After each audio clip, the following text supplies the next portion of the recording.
தொலைக்காட்சியின் பிரதான செய்திகள். முதலில் தலைப்புச் செய்திகள். பல்லாயிரக்கணக்கான பக்தர்களுடன் கோலாகலமாக ஆரம்பமானது கச்சதீவு வருடாந்த பெருவிழா. அக்குரிகுட இரட்டை கொலை, இரண்டாவது துப்பாக்கிதாரிக்கு தடுப்பு காவல் உத்தரவு. கமாண்டோ சாலிந்தவிற்கு நீதிமன்றம் பிறப்பித்த உத்தரவு. தையட்டி விகாரியை முன்னிறுத்தி கலந்துரையாடல். தமிழர் பகுதியில் யுவதியால் வசமாக பிடிபட்ட ஆசாமி, பல பெண்களுக்கு நடத்திய மோசமான செயல் அம்பலம். வெளிநாட்டிலிருந்து வந்த இருவர் அதிரடி கைது. கொட்டி தீர்க்கப் போகும் கனமழை, விடுக்கப்பட்டுள்ள கடும் எச்சரிக்கை. கனடாவை நோக்கி படியெடுக்கும் அமெரிக்க செவிலியர்கள். தொடர்பான விரிவான செய்திகள். வரலாற்று பிரசித்தி பெற்ற கச்சதீவு புனித அந்தோனியர் ஆலயத்தின் வருடாந்த திருவிழா நேற்று கோலாகலமாக ஆரம்பமானது. இம்முறை இலங்கையிலிருந்து 6000க்கும் மேற்பட்டோரும் இந்தியாவிலிருந்து சுமார் 4000 பேரும் என பல்லாயிரக்கணக்கான பக்தர்கள் கச்சதீவில் குவிந்துள்ளனர். கச்சதீவு புனித அந்தோனியர் ஆலய உயர் திருவிழாவிற்காக நேற்று குறிக்கட்டுவான் இறங்குதுறையிலிருந்து 4439 பக்தர்களும், நெடுந்தீவிலிருந்து 450 பக்தர்களும், ஊர்காவற்றுறையிலிருந்து 434 பக்தர்களும் சென்றடைந்தனர். மேலும் குறிக்கட்டுவான் மற்றும் காங்கேசன் துறையிலிருந்து மேலும் 500 பக்தர்களும், நீர்கொழும்பு மற்றும் மன்னார் உட்பட ஏனைய மாவட்டங்களில் இருந்து நேரடியாகவும் பக்தர்கள் சென்றடைந்துள்ளார்கள். குறிக்கட்டுவான் வந்தடைந்த 4439 பக்தர்களும் கடற்படை மற்றும் தனியார் படகுகள் மூலம் கச்சதீவை சென்றடைந்தார்கள் என்பதும் குறிப்பிடத்தக்கது. அக்குரிகுட இரட்டை கொலை சம்பவம் தொடர்பில் கைது செய்யப்பட்ட இரண்டாவது துப்பாக்கிதாரியை மேலதிக விசாரணைக்கு உட்படுத்துவதற்காக 90 நாட்கள் தடுப்பு காவலில் உத்தரவு பெறப்பட்டுள்ளது. குறித்த நபர் தெற்கு மாகாணம் உட்பட பல பகுதிகளில் பல்வேறு கொலைகளை செய்துள்ளதாக போலீசாரிடம் ஒப்புதல் வாக்குமூலம் அளித்துள்ளதாக போலீசார் தெரிவித்தனர். அதற்கமைய சந்தேக நபர் தொடர்பான மேலதிக விசாரணைகளுக்காக இவ்வாறு 90 நாட்கள் தடுப்பு காவல் உத்தரவு பெறப்பட்டதாக போலீசார் குறிப்பிட்டுள்ளனர். குற்றப்புலனாய்வுத் துறையின் தடுப்பு காவலில் வைக்கப்பட்டிருந்த கமாண்டோ சாலிந்த என்று அழைக்கப்படும் ஒழுங்கமைக்கப்பட்ட குற்ற சந்தேக நபரை மார்ச் 12ஆம் தேதி வரை விளக்கமறியலில் வைக்க கொழும்பு நீதவான் நீதிமன்றம் உத்தரவிட்டுள்ளது. கனிமுல்ல சஞ்சீவ கொலையின் முக்கிய சந்தேக நபராக அடையாளம் காணப்பட்ட கமாண்டோ சாலிந்த நேற்று கொழும்பு தலைமை நீதவான் முன்னிலையில் முன்னிலைப்படுத்தப்பட்டார். இதன்போது நீதிமன்ற வளாகத்தை சுற்றி கடுமையான பாதுகாப்பு வழங்கப்பட்டிருந்ததாக தெரிவிக்கப்படுகிறது.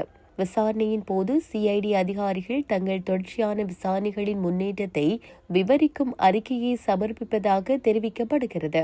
இதன்படி முன்வைக்கப்பட்ட உண்மைகளை பரிசீலித்த நீதவான் சந்தேக நபரை மார்ச் 12ஆம் தேதி வரை விளக்கமறியலில் வைக்க உத்தரவிட்டார்.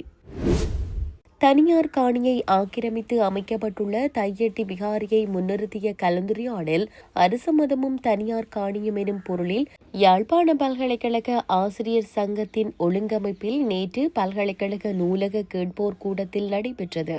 வடக்கு கிழக்கில் சிங்கள பௌத்த மத சின்னங்களை முன்னிறுத்திய நில ஆக்கிரமிப்புகளில் முதன்மையான தையட்டி விவகாரத்தில் அரசு மதத்தை மையமாக கொண்ட தனியார் காணி உரிமைகள் தொடர்பாக எழுந்துள்ள சமூக, சட்ட, அரசியல் மற்றும் மனித உரிமை பரிமாணங்கள் மற்றும் இனத்துவ அரசு என்பவை தொடர்பில் இக்கலந்துரையாடலில் விவாதிக்கப்பட்டது.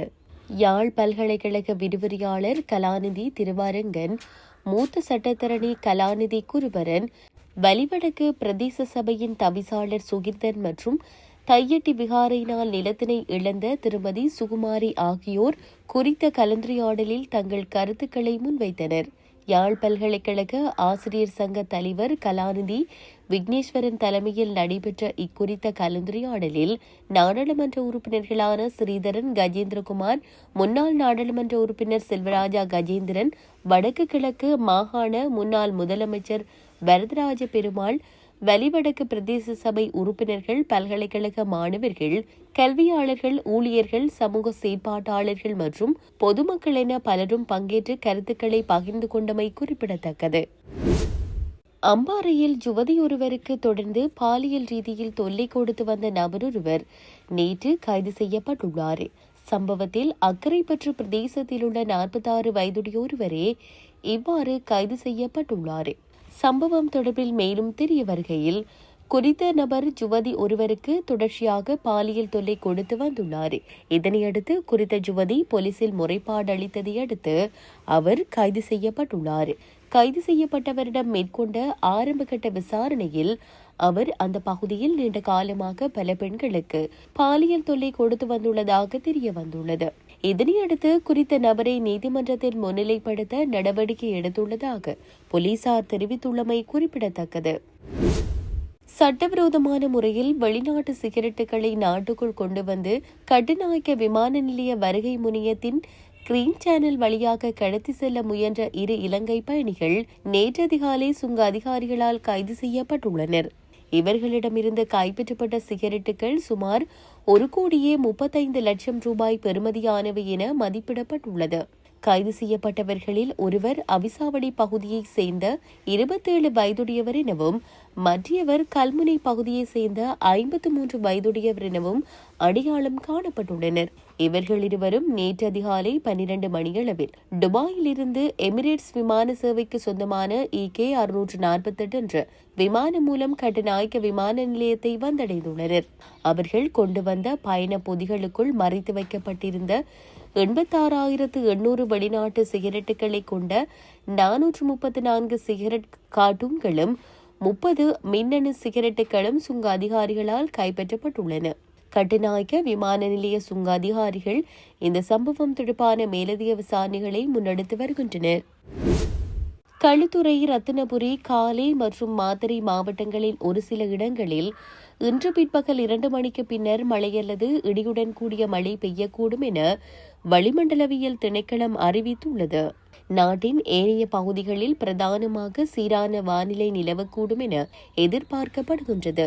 அதேவேளை மேல் சப்ரகமுவ, மத்திய, தெற்கு மற்றும் வடமேல் மாகாணங்களிலும் அனுராதபுரம் மற்றும் மொனராகலை மாவட்டங்களிலும் அதிகாலை வேளையில் சில இடங்களில் பனிமூட்டமான நிலை காணப்படலாம்.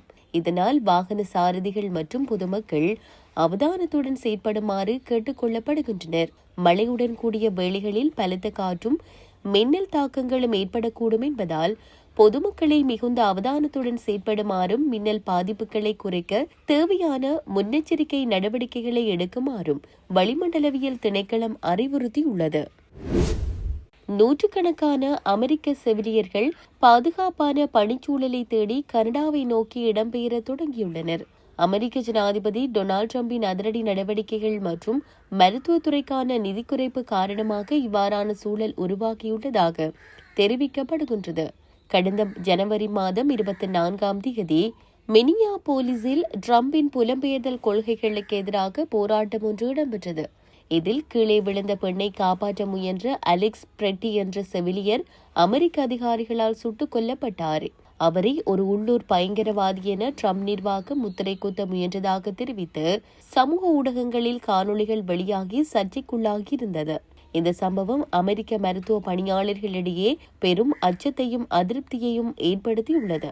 ஏற்கனவே பொது மருத்துவம் மற்றும் காப்பீட்டு திட்டங்களுக்கான நிதியை ட்ரம்ப் குறைத்துள்ள நிலையில் இந்த வன்முறை சம்பவம் சேர்ந்து செவிலியர்களை வெளியேற தூண்டியுள்ளதாக தெரிவிக்கப்படுகிறது.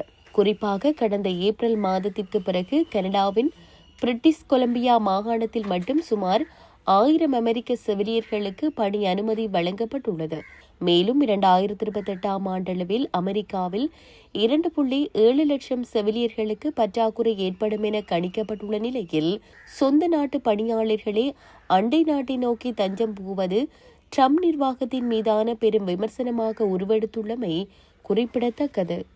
இத்துடன் செய்திகள் யாவும் நிறைவு பெறுகின்றன. மேலதிக செய்திகளை அறிந்து கொள்வதற்கு www.tamilaram.com எனும் இணையதளத்தை பார்வையிடுங்கள்.